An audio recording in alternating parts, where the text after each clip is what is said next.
អ្នកណាទៅទូរស័ព្ទមកមានកាវៃ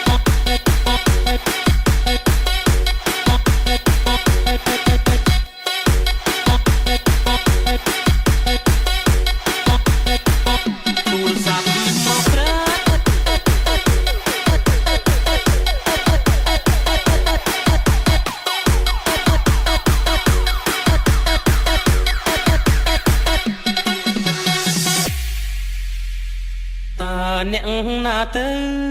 ទូរស័ព្ទមកមានកាវៃទូរស័ព្ទមកស្រីឲ្យបងជប់ចាប់ម្លេណូ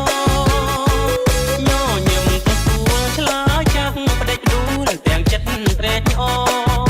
អូនធ្វើឲ្យបងវឹកវរអង្គុយឈរព្រោះចាំចរណៃសន្យាចាំទេមាសមេបំភ្លេចឬវៃចាំបានទេថ្លៃទៀងថាមិនមុសាដងដៃសាច់ក្តីស្នេហាបងនឹងជីវ៉ាដោះដងរាល់ថ្ងៃពេលនេះហេតុអ្វីបានស្រីកុំភ្លេចសំដីស្អប់បងទៅសុំលេងទូរស័ព្ទគេបានប្រាប់សុំស្រឡាញ់អ